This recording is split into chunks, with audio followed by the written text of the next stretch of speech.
back to me. Conclusions in 3 parts. First of all, the segregation of African American and white signers is reflected in different patterns of variation.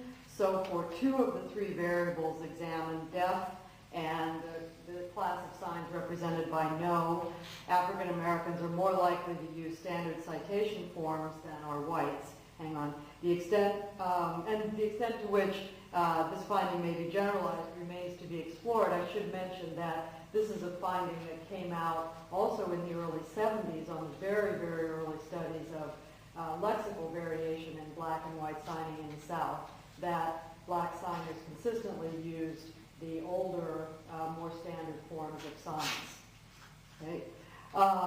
Younger signers are more likely than the 26 to 54s to choose minus citation forms for 2 of the 3 variants, namely deaf and one hand shape, which is a possible reflection of the improvement in the status of ASL. And as we mentioned earlier, you remember in the 26 to 54 group with the high numbers of citation form deaf, which again reflects that they're almost a protective stance towards the language, of beginning to recognize that this is a language, something that needs to be taken care of.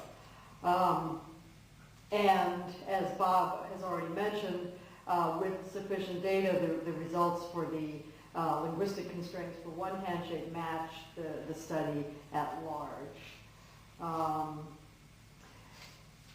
And as I mentioned at the very beginning, we have some puzzles that we need to work out.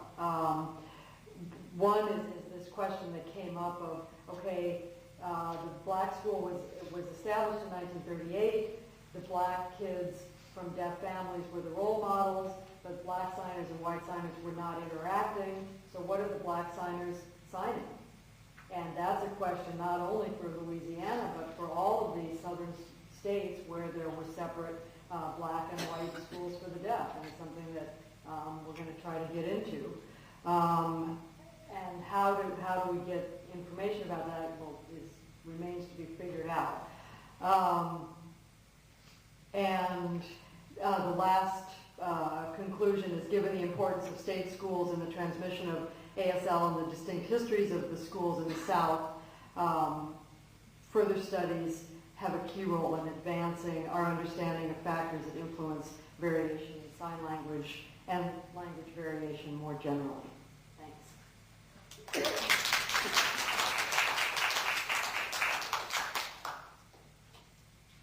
Questions?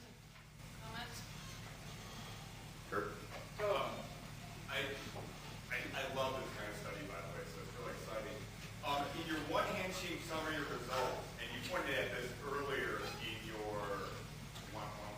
results, one handshake grammatical function. When you're talking lexical items versus things like Pro 1, are you talking content versus what some people call content versus function morphemes? Where are we going? Oh, in the We're talking about things like the sign for knife, one handshake, knife. Okay. And you never see L. You would never see a 5 handshake. It makes me giggle. Yeah. It's not appropriate. So, okay. do you have an explanation for why this split? Because that's just nifty, right? I think it's clearly that since there are other possible signs, there are other lexical items that can have the handshake that you would have if you had variation with those. There's lexical blocking, basically. yeah. One other possible explanation, though, comes from the fact that ASL is a pro-drop language. So your pronouns are arguably then subject to, they're not necessary anyhow. So arguably they'll be subject to a lot more variation because they're bound in the discourse. And once you've established the referent and so on, you can either have it or you're not. And if you have it, it's free to take a variety of different forms. Right. And this is not to say that there's no assimilation, because there is. I mean, we found consistently through the study. I mean, the big finding of the whole study was that, guess what? Sign languages have variation just like spoken languages do, but it functions fundamentally in a way because the basic structure of the language is different. And that came out repeatedly, but that doesn't mean that you don't get phonological effects.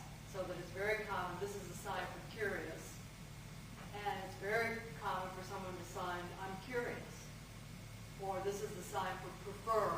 Can you see me? Should I stand? Yeah, I got it. This is a sign for prefer, and it's very common for someone to sign, I prefer. Or I have, I know. So you do get phonological stuff, but it's secondary to function.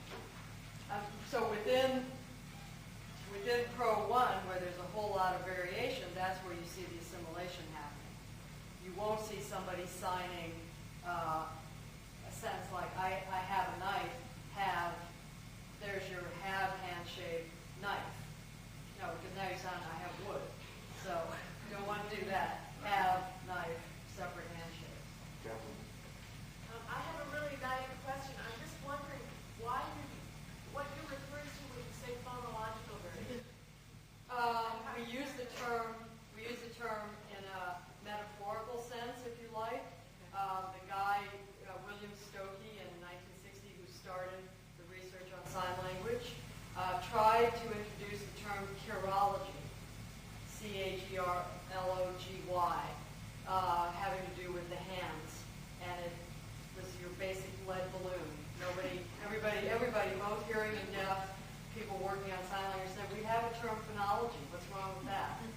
And so we talk about phonetic, phonemic, phonological, so it's just exactly analogous to spoken languages. They tried, and he wanted also chirology and curies as meaningful units. Nobody bought it.